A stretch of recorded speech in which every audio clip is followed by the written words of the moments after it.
Bien-aimés dans le Seigneur, nous vous saluons. Merci d'être ici présents dans cette assemblée, les disciples de Jésus-Christ éveillés. Nous remercions la présence de tous, que le Seigneur soit encore béni, loué, glorifié, et que le Seigneur renouvelle encore notre compréhension des Écritures. Mes frères, nous allons prier avant de commencer. Prions au nom de Jésus-Christ, notre Seigneur. Incomparable Seigneur, nous te remercions infiniment. Toi qui fortifies tes enfants, toi qui nous connais tels que nous sommes. Merci Seigneur Jésus pour cette occasion encore que tu nous donnes afin que nous puissions venir ici, t'adorer, t'acclamer, te louer et montrer alors notre amour par rapport à tout ce que tu fais dans nos vies. Nos frères, nos sœurs en t'absente, mon Père, parce qu'il n'y a que toi qui bénis, garde, protège, fortifie. Merci infiniment pour tout. Augmente connaissance, renouvelle compréhension de nous tous, afin que nous comprenions mieux tes Écritures. Dans magnifique nom, nous en se prier, nous disons. Amen. Merci, mes bien-aimés, d'être ici présents. Que le Seigneur nous bénisse et nous fortifie. Mes frères, aujourd'hui, nous allons parler sur le renouvellement des pierres. Le Seigneur doit renouveler la compréhension des pierres que nous sommes. On va interpréter les Écritures par rapport à ce que la Bible dit. Nous savons que les Écritures peuvent avoir alors plusieurs interprétations, mais ce qui compte pour nous est que nous restons dans la même pensée. Restons dans la même pensée des Écritures. Le frère Guy va nous aider. Nous sommes dans Luc chapitre 19. Prenons le verset 39 et 40. Luc 19, 39 et 40. Luc 19, versets 39 et 40. Je lis au nom de Jésus. Quelques pharisiens du milieu de la foule dirent à Jésus, Maître, reprends tes disciples. Et il répondit, Je vous le dis, s'ils se taisent, les pierres crieront. Amen. Voilà, je dis. Si se taisent, les pierres crieront. C'est ce que nous allons ici, mes frères, partager un peu, parce qu'il y a des frères, des sœurs qui nous posent des questions concernant les expressions, les paroles de Christ Jésus. S'ils se taisent, les pierres crieront. Mais est-ce qu'une pierre peut parler? C'est ça le langage de Jésus. Quand Jésus dit que les pierres crieront, c'est-à-dire que une pierre signifie une personne. Donc, les pierres peuvent crier, c'est-à-dire que les personnes peuvent acclamer le Seigneur, exalter le nom du Seigneur Jésus. Ça, c'est crier. Crier, c'est acclamer, exalter, louer le Seigneur afin qu'il soit encore glorifié. Mais qui sont les pierres? C'est ça la question à se poser. Parce que la Bible a un langage. Les pierres, ce sont des personnes, mais quelle sorte de personnes? C'est ce que la Bible va nous aider ici de voir clairement. Nous sommes dans Genèse chapitre 22. Genèse chapitre 22. Prenons le verset 15 à 18. Genèse 22, 15 à 18. Genèse 22, 15 à 18. Je lis au nom de Jésus. L'ange de l'Éternel appela une seconde fois Abraham des cieux et dit, Je le jure par moi-même, parole de l'Éternel, parce que tu as fait cela et que tu n'as pas refusé ton fils, ton unique, je te bénirai et je multiplierai ta postérité comme les étoiles du ciel et comme le sable qui est sur le bord de la mer. Et ta postérité possédera la porte de ses ennemis. Toutes les nations de la terre seront bénies en ta postérité parce que tu as obéi à ma voix. Gloire à Dieu. Eh bien, mais remarquons que l'ange de l'Éternel, c'est l'Éternel lui-même. Très important. L'ange de l'Éternel, c'est Dieu lui-même. Donc, faut pas voir ça par rapport à l'ange, au l'ange. L'ange de l'Éternel ici, c'est Dieu lui-même. Parce qu'il n'y a que Dieu lui-même qui peut déclarer de telles choses, qui peut donner la permission d'avoir les choses pareilles. L'ange de l'Éternel, il est l'unique qui peut pardonner le péché, parce que c'est Dieu lui-même qui pardonne le péché.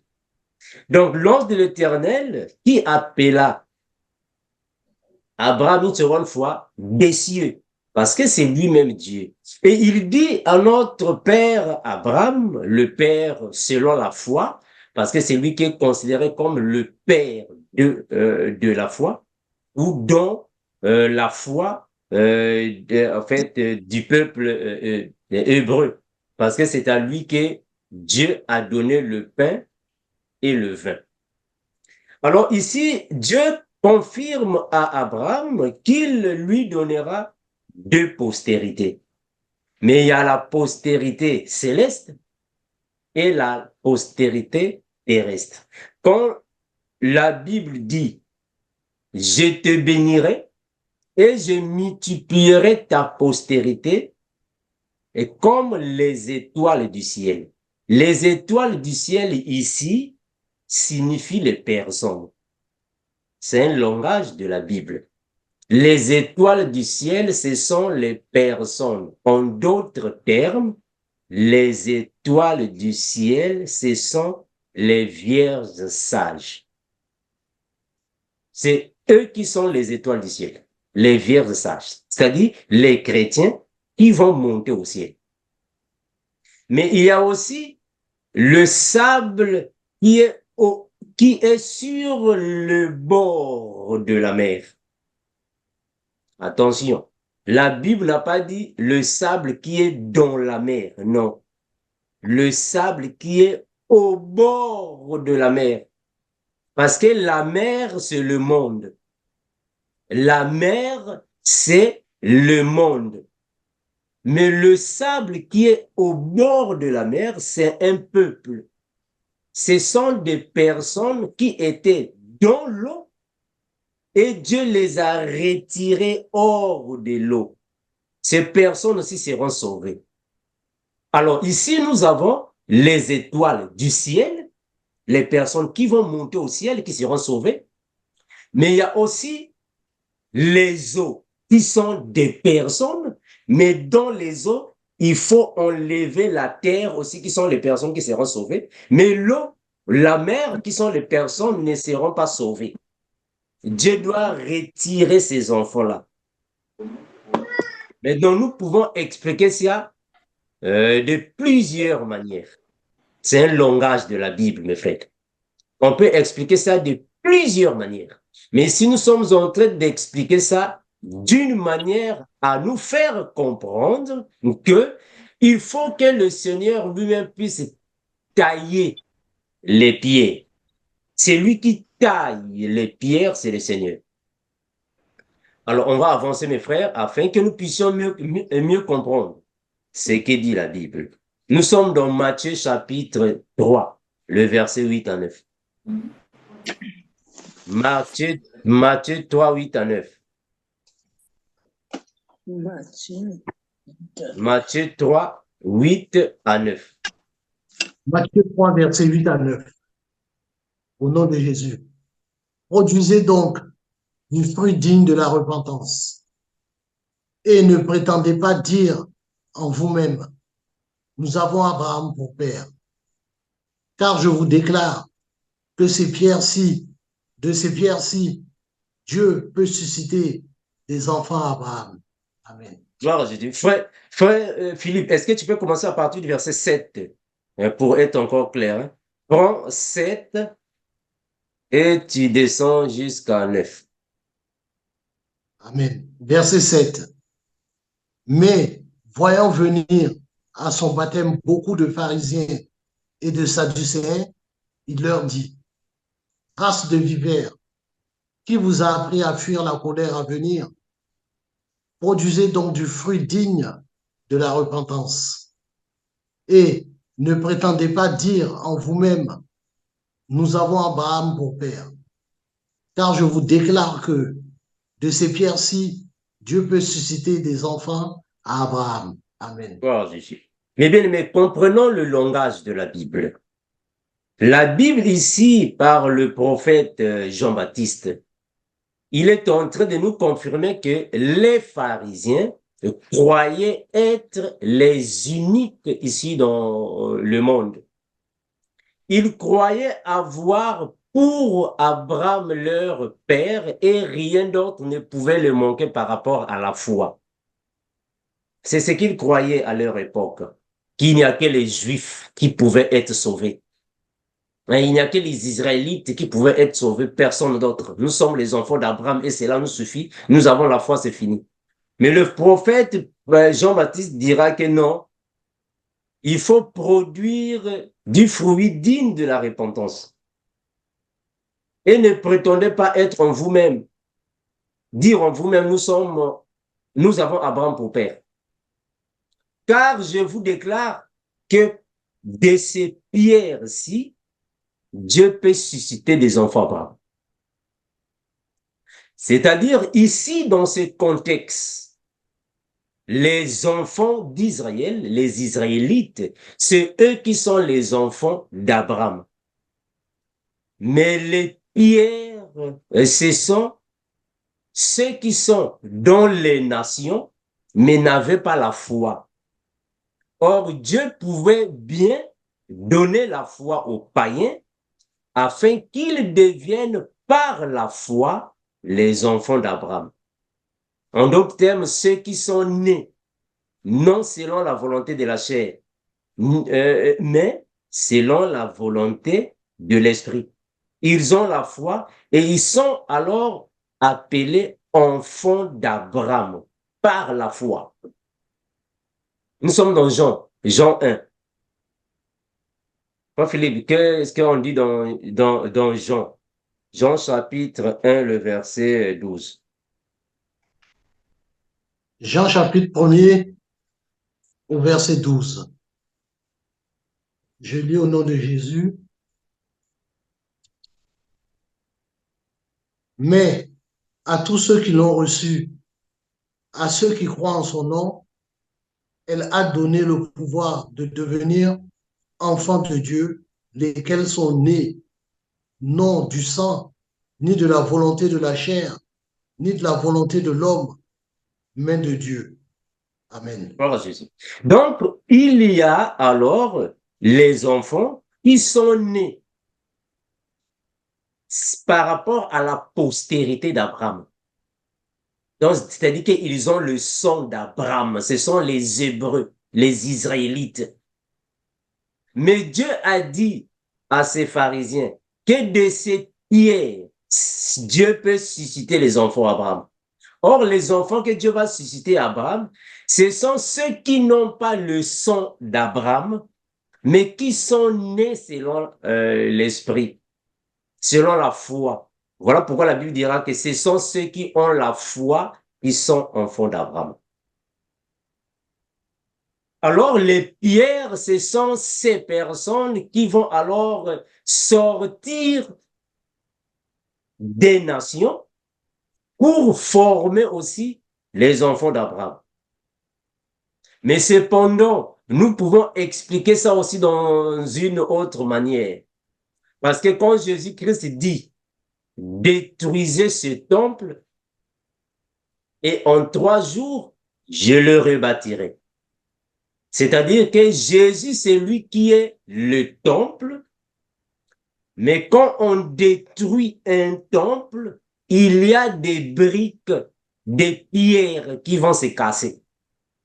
Les pierres qui se cassent, ce sont des personnes. Donc Jésus, lui, qui est d'abord la maison complète. En d'autres termes, quand on prend une brique, on casse la brique, il y aura des pierres. la brique entière, c'est Jésus. Les pierres qui vont se casser, ce sont les disciples, les enfants de Dieu qui vont naître, renaître de partout dans le monde, là où la grâce de Dieu va se faire sentir. C'est un langage. C'est un langage de la Bible. Nous sommes dans 1 Pierre, chapitre 2, le verset 5. 1 Pierre 2, 5. 1 Pierre 2, 5. 1 Pierre, chapitre 2, au verset 5. Je lis au nom de Jésus.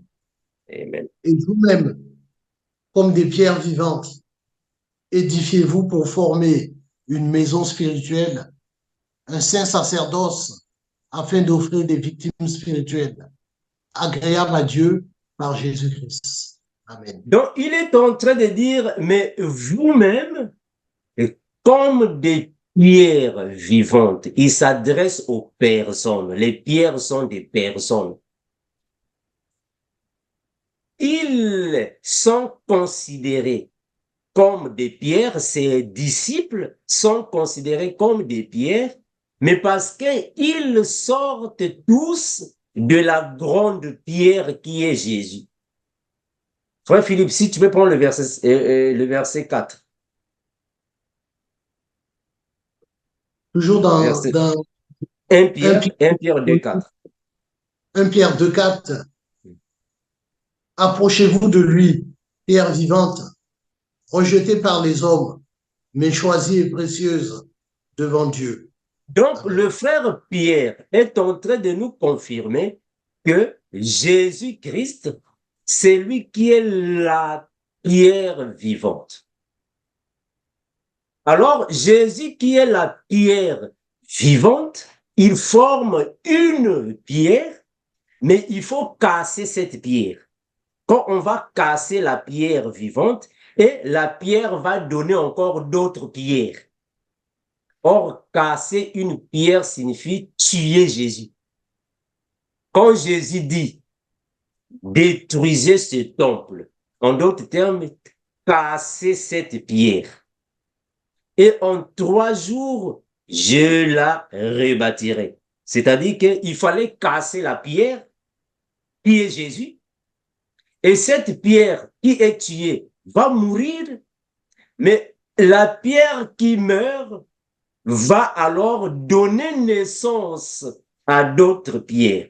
En d'autres termes, il va susciter d'autres pierres afin de devenir les enfants d'Abraham dans la foi. C'est un langage de la Bible. Il faut comprendre la Bible comme ça. C'est un langage. Donc, tous ceux qui n'avaient pas le sang d'Abraham, tous ceux qui étaient alors considérés comme les non-juifs, les non-israélites, le Seigneur leur a fait grâce afin de devenir les enfants d'Abraham par la foi. Donc, il fallait d'abord tuer Jésus afin que tout ce qui était dans Jésus puisse alors sortir. Voilà pourquoi il a dit, je suis le cep, vous êtes les sarments. Tout sarment qui n'est pas attaché à moi. Ah, donc voilà. Donc, on comprend que un sarment est attaché au cep. En d'autres termes, une personne qui est attachée à Christ. Mais on va voir que le sarment peut quitter pour aller dans une mission. Voilà pourquoi Dieu va envoyer alors ses disciples d'aller dans les missions afin d'aller travailler. Ce sont des sarments. Et les sarments doivent travailler. Donc, une fois que Jésus est tué, on doit l'enterrer. Quand on enterre Jésus, alors ces grains vont donner les fruits. Les fruits sont des personnes. C'est un langage de la Bible. On va lire là-bas. Mais bien, afin que nous comprenions. Regardons ce que la Bible est en train de dire. La Bible dit ainsi. Nous sommes dans Jean 12, 24. Frère Philippe, Jean 12, 24. Jean 12, 24. Jean 12, 24. au verset 24. En vérité, je vous le dis, si le grain de blé qui est tombé en terre ne meurt, il reste seul. Mais s'il meurt, il porte beaucoup de fruits. Gloire à Jésus. Gloire à Jésus. En vérité, je vous le dis, si le grain de blé qui est tombé en terre ne meurt, il reste seul. Mais s'il meurt, il porte beaucoup de fruits. C'est un langage. Il est en train de parler. C'est-à-dire qu'un grain qu'on prend et on met dans la terre, le grain doit mourir avant de donner des fleurs, des fruits, des branches, un arbre. Or, le grain, c'est Jésus. Le grain ici, c'est Jésus-Christ. Aussi longtemps que Jésus est vivant, il ne peut pas donner les pierres. Il ne peut pas donner les fruits. Il faut qu'il soit tué. Quand on va tuer Jésus, on va l'enterrer. Ah, puisqu'il est enterré, c'est alors qu'il doit donner alors des fruits parce qu'il sera arrosé par le Père. C'est un langage. Le Père doit l'arroser. Quand il va recevoir l'eau, c'est alors qu'il va donner des... Ah, donc nous sommes les fruits du grain. Donc c'est Jésus qui est le grain qui doit être alors enterré et va donner alors des fruits. De la même manière, il fallait détruire le temple de Jérusalem. Il fallait que Jésus soit tué afin de donner alors les pierres. Si la maison était encore fixe, il n'allait pas donner les pierres. C'est un langage de la Bible. C'est un langage de la Bible. Nous sommes dans Jean. Jean chapitre 2, le verset 18. Jean 2, 18. Jean chapitre 2, au verset 18.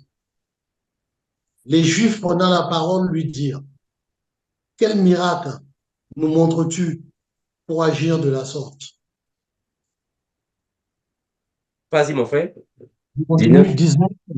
Jésus leur répondit, détruisez ce temple et en 3 jours, je le rebâtirai. Amen. Alors, continue, mon frère. Les Juifs dirent, il a fallu 46 ans pour bâtir ce temple et toi, en 3 jours, tu le relèveras. Mais il parlait du temple de son corps. Wow, Jésus. Wow, Jésus. Eh bien aimé, c'est un langage de la Bible. Donc, nous devons comprendre la Bible par rapport à son langage. On ne peut pas comprendre la Bible par rapport aux lettres, mais au langage de la Bible. Les Juifs prenant la parole lui dirent, quel miracle nous montres-tu pour agir de la sorte? Jésus dit, ok, puisque vous voulez un miracle, le miracle que je vais alors ici vous donner, c'est celui-ci. Détruisez ce temple. Et en 3 jours, je le révélerai. Ils ne savaient pas que Jésus leur parlait du grain, c'est-à-dire que de lui. Puisqu'il est grain, il fallait tuer le grain. Une fois que le grain est tué, c'est alors que le grain va porter des fruits. En d'autres termes, il fallait tuer Jésus. Il faut casser la pierre vivante, la pierre angulaire, afin qu'elle puisse donner d'autres pierres. Eh bien, mais comprenons que le langage de la Bible est tellement précis que la Bible nous parle d'une manière et d'une autre. Mais étant des pierres vivantes, puisque nous sommes déjà dans le Seigneur des pierres vivantes, mais les pierres doivent être taillées. on doit tailler la pierre. Voilà pourquoi Dieu dira au prophète Jérémie, je t'avais déjà consacré, je te connaissais. Mais quand Jérémie sort, Jérémie ne se rend pas compte qu'il est déjà dans le plan de Dieu. Il fallait que le Seigneur puisse le perfectionner, le travailler, le renouveler la compréhension. C'est la même chose avec nous qui venons à Christ, qui sommes déjà à Christ. Être en Christ ne signifie pas dire le fait c'est fini, il n'y a plus rien à faire, non.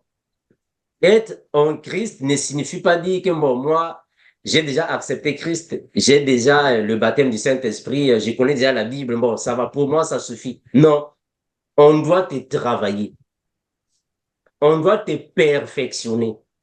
Le Seigneur doit encore te tailler.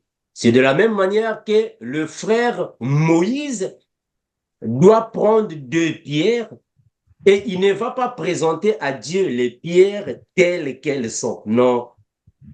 Moïse ne peut jamais prendre les pierres et va donner à Dieu les pierres crues. Non. Il doit premièrement tailler ces pierres-là. Quand il va tailler les pierres, c'est alors qu'il va prendre les pierres, il va donner au Seigneur. C'est la même chose que le Seigneur fait. Le Seigneur a envoyé les apôtres afin que les apôtres puissent tailler les pierres. Une fois que ces pierres sont taillées, c'est alors qu'on va vous présenter à Christ. Ah, c'est ce que le frère Paul dira. Nous sommes dans la Bible, regardez. Nous sommes dans la Bible. La Bible nous déclare ainsi. Donc, il faut que Moïse puisse d'abord tailler les pierres avant de les donner au Seigneur. C'est alors que le Seigneur va agréer alors une bonne odeur qui va monter. C'est un langage de la Bible. Nous sommes dans la parole. Regardez. Le frère Guy va prendre le passage que le frère Paul nous dira.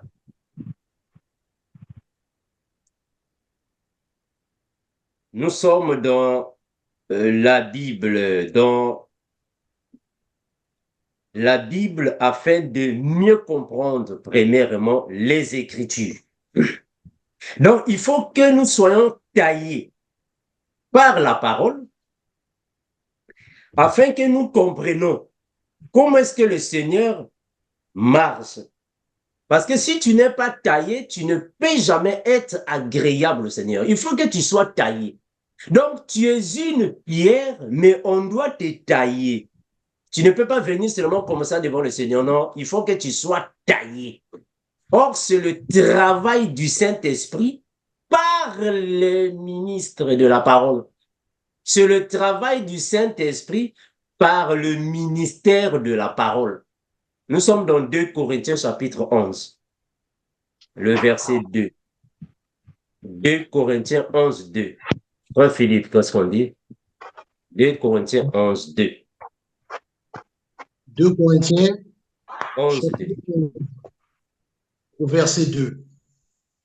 Car je suis jaloux de vous, d'une jalousie de Dieu, parce que je vous ai fiancé à un seul époux pour vous présenter à Christ comme une vierge pure. Alors, je dis, bien aimé, est-ce que vous voyez ce que le frère ici est en train de dire?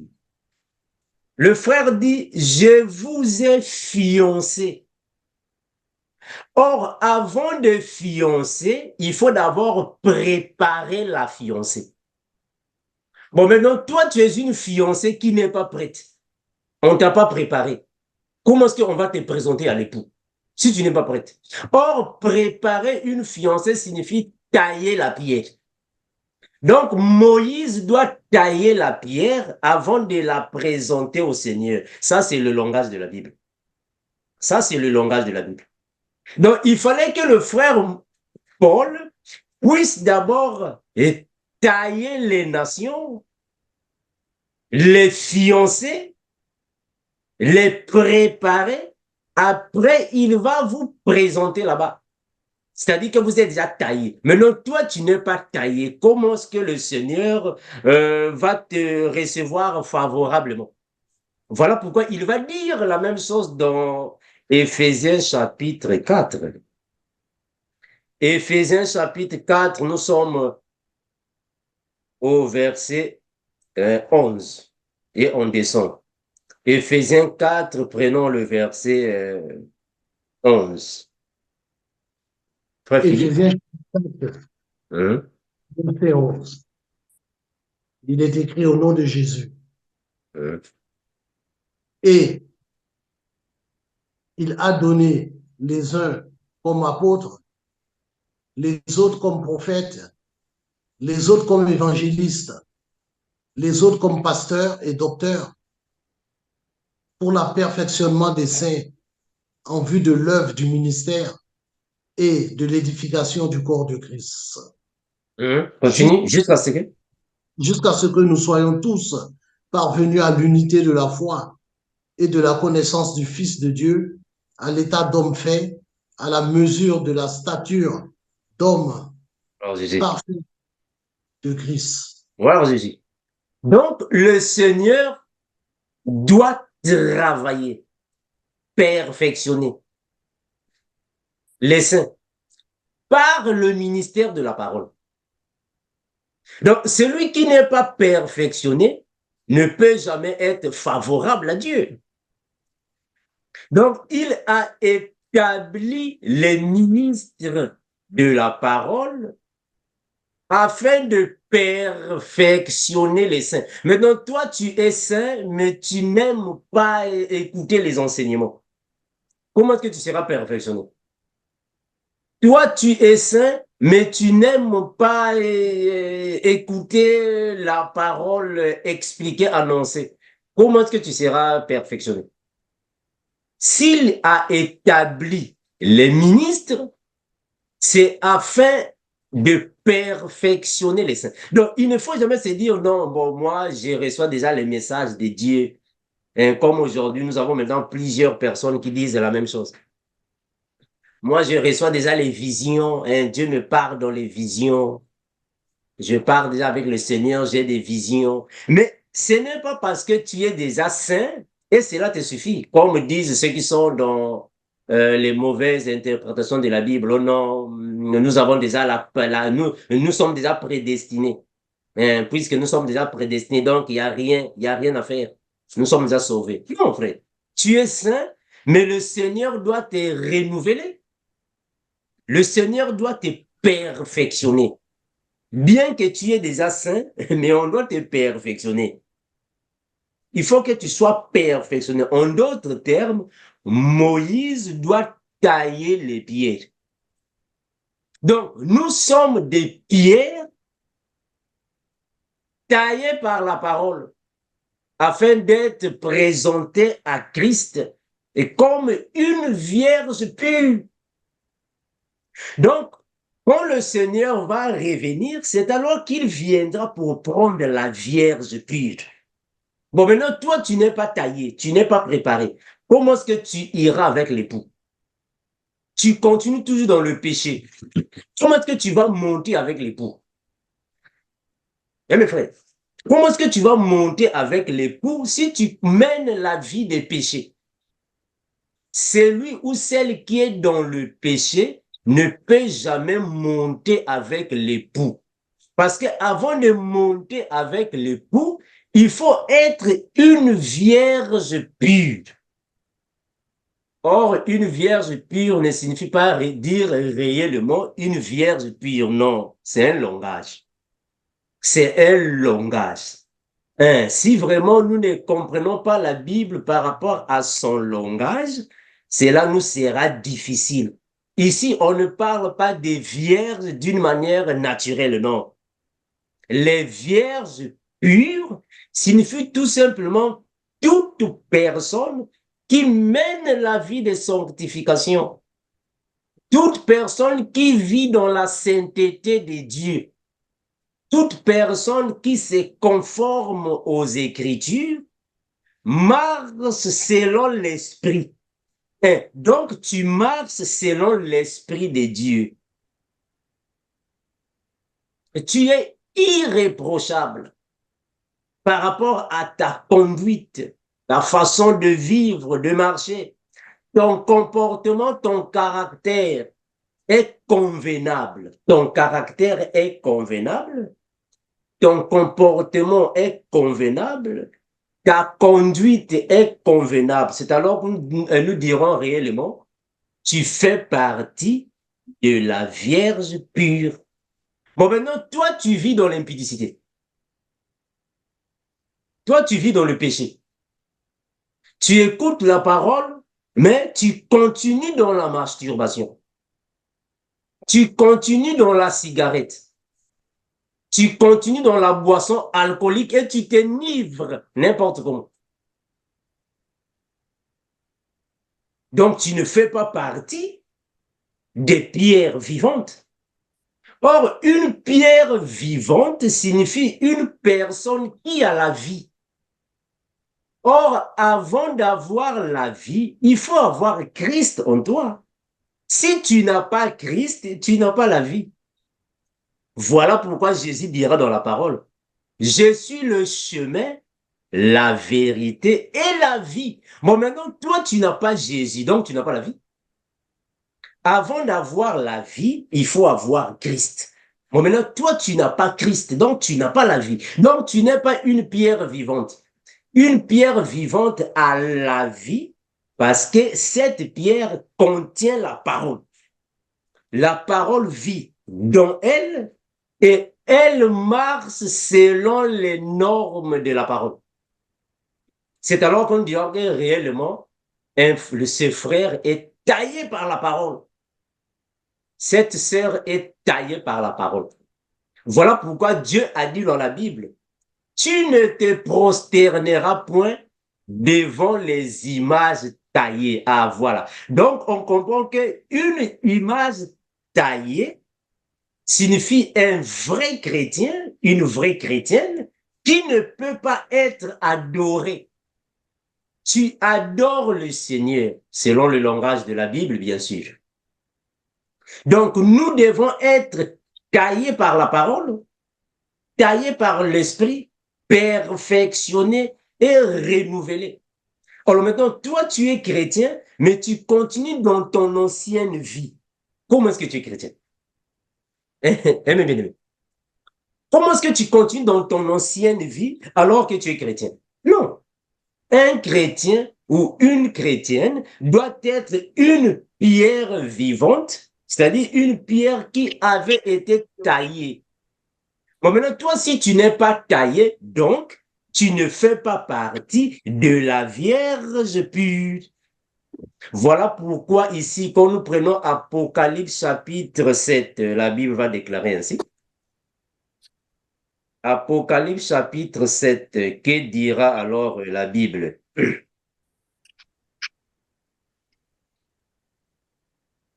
La Bible va nous dire ainsi.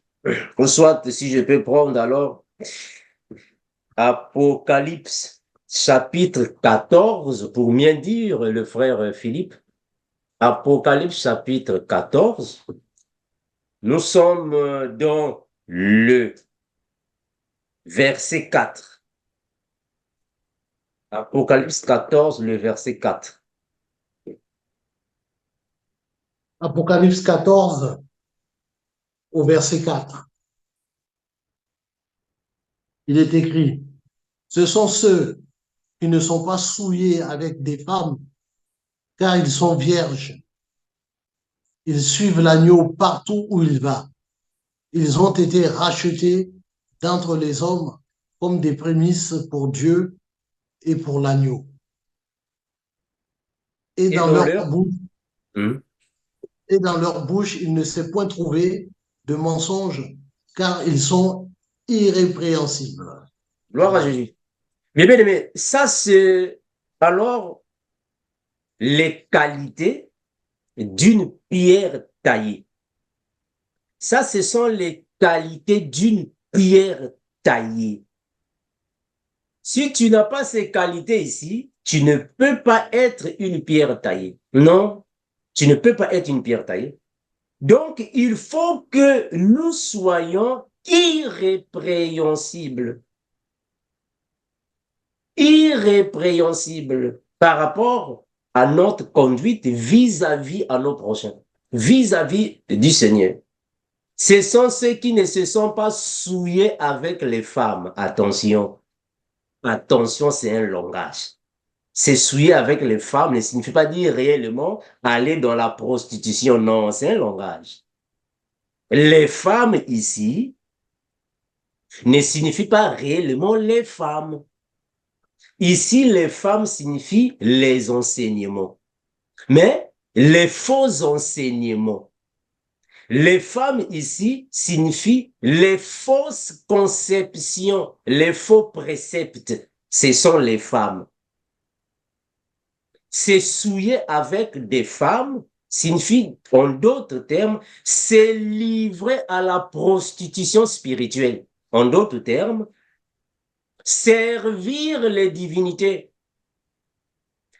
accepter et vivre selon le faux évangile, marcher contre ce qui est logique par rapport à la foi chrétienne, c'est souiller. Tu vas te souiller quand tu vas t'écarter de la parole. Tu t'écartes de la voix de Dieu. Tu vois dans plusieurs choses, en d'autres termes, ta foi sera flottante. Tu vas te souiller. Donc, il ne faut pas se souiller dans les choses de ce monde qui ne confessent pas le Seigneur Jésus. Il faut garder vraiment la sanctification, la sainteté. Il faut garder de la manière que le Seigneur t'a taillé, afin que tu sois parmi alors la Vierge pure. Parce que la Vierge pure, c'est la Vierge sage. C'est elle qui ira au paradis. C'est la Vierge sage qui ira au paradis. Parce qu'elle est préparée, elle est fiancée et elle ira vers son époux, avec son époux, pour alors commencer de passer les noces. Bon, maintenant, toi, tu es dans le péché. Comment est-ce que tu iras dans les noces? Non. Tu es dans le péché, tu ne peux pas aller dans les noces. Voilà pourquoi le Seigneur Jésus a donné une parabole. Il a dit que non, il a organisé les noces. Et quelqu'un est venu parmi, mais il n'avait pas les habits de fête. Maintenant, toi, tu n'as pas les habits de fête. Comment est-ce que tu seras parmi les invités? Or, ne pas avoir les habits de fête signifie être dans le péché. Les habits de fête signifient tout simplement être taillé, vivre la sanctification et la sainteté. Quand tu es taillé, tu es une pierre vivante, tu vis la sanctification, la sainteté, d'une manière spirituelle, tu as des habits de fête. En d'autres termes, tu as la robe blanche. Maintenant, toi, ta robe blanche est sale. Comment est-ce que tu seras dans le festin de noces? Alors que dans le festin de noces, il n'y a que des personnes propres qui sont là. Or, les personnes propres ne signifient pas dire réellement les personnes propres, non. Les personnes propres signifient tout simplement ceux qui ne vivent pas dans le péché. Parce que la propriété, c'est la sainteté. La propriété, c'est la sanctification. Donc, si tu marches dans la propriété spirituelle, tu seras dans le festin des noces parce que tu es taillé, tu es perfectionné, tu es renouvelé. Bon, mais si tu continues dans le péché, donc spirituellement parlant, tu es sale. Spirituellement parlant, tu n'as pas les habits de fête et tu ne peux pas entrer dans la salle de festin de la fête. Tu seras rejeté dehors parce que tu fais partie des livrés. Tu ne peux pas avoir accès.